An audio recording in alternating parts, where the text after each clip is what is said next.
نحمده ونصلي على رسوله الكريم اما بعد فاعوذ باللہ من الشیطان الرجیم بسم اللہ الرحمن الرحیم اهدنا الصراط المستقیم صراط الذین انعمت علیہم غیر المغضوب علیہم ولا الضالین آمین۔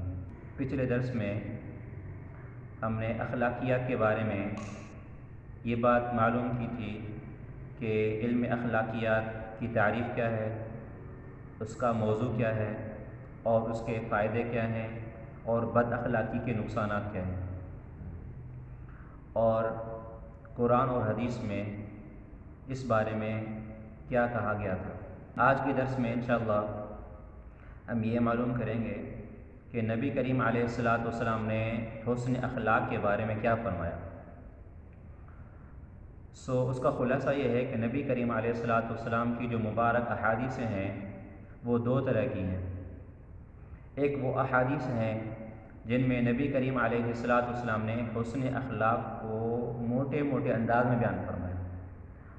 دوسری وہ احادیث ہیں جن میں کچھ صفات کا نام لے کر فرمایا ان صفات کا اپنانا حسن اخلاق ہے، اور کچھ دوسرے اوصاف بیان فرما کے فرمایا کہ ان اوصاف کا نہ اپنانا اور ان اوصاف جو ہیں ان کو اپنانا جو ہے وہ بد اخلاقی ہے۔ تو لہذا جو اوصاف اپنانے کے ہیں، جن کو حسن اخلاق کہا گیا ہے، بندہ اس کو اپنائے۔ جن اوصاف سے روکا گیا ہے کہ یہ بد اخلاقی ہیں، انسان کو چاہیے، ایک مسلمان کو چاہیے اسے اپنے آپ کو دور رکھے۔ تو آج حسن اخلاق کے بارے میں جو پیارے پیغمبر علیہ السلام نے جو موٹے موٹے اصول بیان فرمائے، جو موٹی موٹی باتیں بیان فرمائی، وہ بہت ہی کارگر ہیں۔ انشاءاللہ اس کے بارے میں معلوم کریں گے۔ پہلی مبارک حدیث ہے جس میں پیارے پیغمبر علیہ السلام نے فرمایا کہ اچھا انسان اگر آپ بننا چاہتے ہیں، اچھا انسان، تو اچھے انسان کی صفت یہ ہے کہ اچھا انسان تب بنتا ہے جب اس کے اخلاق اچھے ہوں۔ پہلی بات جس کو حضور علیہ السلام نے ان الفاظ سے تعبیر کیا، ان من خیارکم احسنکم اخلاقا، تم لوگوں میں سے اچھے میں اچھا بندہ وہ ہے جس کے اخلاق اچھے ہوں۔ نمبر 2، نبی کریم علیہ السلام نے حسن اخلاق کے بارے میں جو موٹی موٹی بات بیان فرمائی وہ یہ ہے کہ حضور نے حسن اخلاق کو کامل ایمان سے تعبیر کیا۔ آپ چاہتے ہو کہ اگر میرا ایمان کامل ہو، میں مکمل اسلام والا بندہ بنوں اور کامل اسلام والا بندہ بنوں، تو آپ کو چاہیے کہ آپ اپنے اندر اچھے اخلاق لائیے اور برے اخلاقوں سے اپنے آپ کو بچائیے۔ ان کو حضور علیہ السلام نے اس الفاظ سے بیان فرمایا کہ اکمل المؤمنین ایمانا احسن خلقا، مومنوں میں سے جو ایمان میں کامل ترین مومن ہے یہ وہ ہے جس کے اخلاق اچھے ہوں۔ نمبر 3، پیارے پیغمبر علیہ السلام حسن اخلاق کے بارے میں یہ بیان فرماتے ہیں، اگر آپ چاہتے ہیں میرے اعمال جو قیامت کے دن پیش ہوں گے ترازو کے اندر، میرے ترازو میں جب عمل پیش ہوں اور وہ بھاری ہو کر پیش ہوں، آپ یہ چاہتے ہیں تو اچھے اخلاق اپنائیں۔ اس بارے میں پیارے پیغمبر علیہ السلام کے الفاظ یہ ہیں، فرمایا ان اثقل شیء یوضع فی میزان المؤمن یوم القیامت خلق حسن، بھاری میں بھاری چیز جو کسی مومن کے ترازو میں روز قیامت رکھی جائے گی وہ اچھے اخلاق ہوں گے۔ ابو داؤد ترمذی شریف کا حدیث ہے۔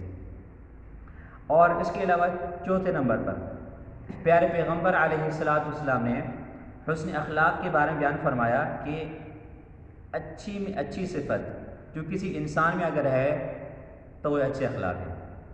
ان کو حضور علیہ السلام نے ان الفاظ سے بیان فرمایا کہ حضور سے پوچھا گیا کہ ما خیر ما اعطی الانسان، وہ کون سی بہتر صفت ہے جو انسان کو دے دی گئی ہے؟ حضور نے فرمایا کہ الخلق الحسن، اچھے اخلاق، یہ بہتر صفت ہے۔ اس کے بعد پیارے پیغمبر علیہ السلام نے پانچویں بات اس بارے میں جو بیان فرمائی وہ یہ ہے کہ اگر آپ چاہتے ہیں کہ ایک وہ بندہ ہے جو ساری رات کھڑے ہو کر تہجدوں میں، عبادتوں میں اپنی راتیں گزارتا ہے، اور دوسرا وہ بندہ جو پورے دن کے اندر روزے رکھ کر اپنے رب کو راضی کرتا ہے۔ اگر آپ چاہتے ہیں مجھے بھی ان جیسا درجہ ملے تو حضور فرماتے اچھے اخلاق اپنا۔ اس بارے میں پیارے پیغمبر کے الفاظ سنیں، ابو داؤد شریف کی حدیث ہے، فرمایا کہ ان المؤمن لیدرک بحسن خلقہ درجۃ قائم اللیل وصائم النہار۔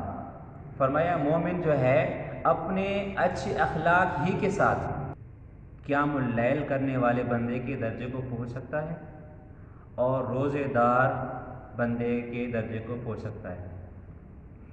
اس کے بعد نبی کریم علیہ الصلاۃ والسلام کی ایک وصیت بھی ہے۔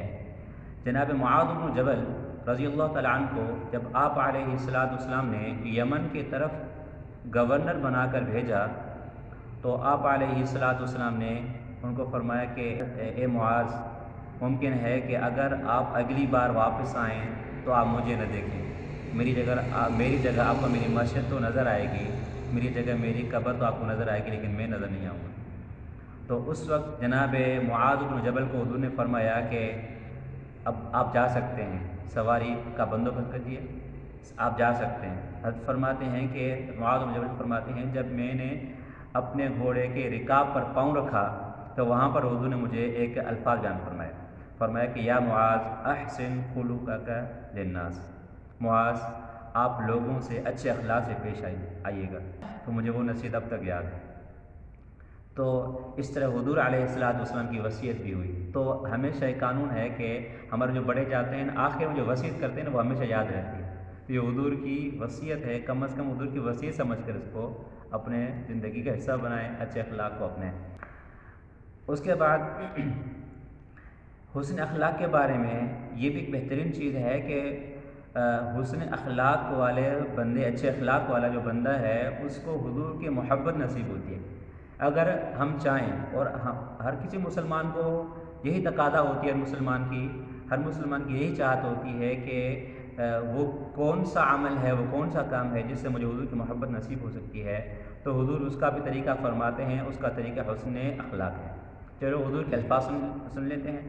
حضور فرماتے ہیں ان من احبکم الی احسنکم اخلاقا، تم میں سے جو بندہ میرا محبوب ہے یا تم میں سے جو بندہ میرا محبوب بن سکتا ہے تو وہ حسن اخلاقی سے بن سکتا ہے۔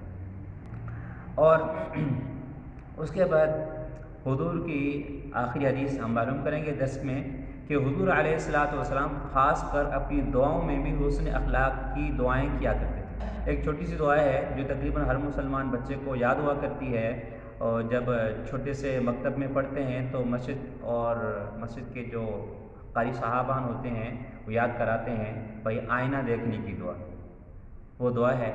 اور اس کے علاوہ کچھ اور دعائیں بھی ہیں، لیکن آئینہ دیکھنے کی دعا جو ہے خاص کر اس میں حسن اخلاق کا ذکر ہے۔ حضور نے اس کے الفاظ یوں بیان فرمایا اللہم احسنت خلقی فاحسن خلقی، یا اللہ آپ نے میری بناوٹ کتنی پیاری بنائی ہے، اسے آپ میرے اخلاق بھی اچھے بنائیں۔ حضور علیہ الصلوۃ والسلام نے دعا کے طور پر اچھے اخلاق کو مانگا ہے، تو کیوں نہ ہم اس کو اپنے دعا کا حصہ بنا لیں، لیکن اس دعا کے ساتھ یہ دعا بھی ملا لیں تو سونے پہ سہاگا کا کام دے گا۔ وہ کون سے الفاظ ہیں؟ وہ الفاظ کے ساتھ یہ بھی ہیں، اگرچہ وہ الگ حدیث ہے کہ وَاهْدِنِي لِأَحْسَنِ الْأَخْلَاقِ لَا يَهْدِي لِأَحْسَنِهَا إِلَّا أَنْتَ وَاصْرِفْ عَنِّي سَيِّئَهَا لَا يَصْرِفُ عَنِّي سَيِّئَهَا إِلَّا أَنْتَ، یا اللہ مجھے اچھے اخلاق کی رہنمائی فرما لیجئے، مجھے اچھے اخلاق کی رہنمائی فرما لیجئے۔ اچھے اخلاق کی رہنمائی آپ کے سوائے دوسرا کوئی نہیں کر سکتا۔ اللہ مجھے برے اخلاق سے بچائیے، اور آپ کے سوا دوسرا کوئی نہیں جو برے اخلاق سے بچا سکے۔ تو اس دعا کو ہم یاد کریں، ان دونوں دعاؤں کو ملا کر یاد کریں، اپنی دعاؤں کا حصہ بنائیں۔ تو اس طرح امید ہے کہ اللہ پاک سے ہم مانگیں گے تو اللہ تبارک و تعالی ہمارے اعمال میں، ہمارے اخلاق میں اگر کچھ برے اخلاق بھی شامل ہیں آج تک تو دعا مانگیں گے، انشاءاللہ اللہ تبارک و تعالی ہم سے برے اخلاق ختم فرما کے ہمارے اندر اچھے اخلاق لائیں گے اور لانے میں ہماری مدد کریں گے۔ انشاءاللہ یہاں پر درس ختم کر لیتے ہیں، اور آئندہ درس میں وہ صفات بیان کیے جائیں گے انشاءاللہ، جو حضور علیہ الصلوۃ والسلام نے خاص طور پر بیان فرمایا کہ یہ صفات حسن اخلاق میں شامل ہیں، اور یہ صفات سیئ الاخلاق یعنی برے اخلاق میں شامل ہیں۔ جو اچھے اخلاق ہوں گے ان کو اپنانے کی کوشش کریں گے انشاءاللہ، جو برے اخلاق ہوں گے اس سے بچنے کی کوشش کریں گے اور اللہ سے دعائیں کرتے رہیں گے۔ وآخر دعوانا ان الحمد للہ رب العالمین۔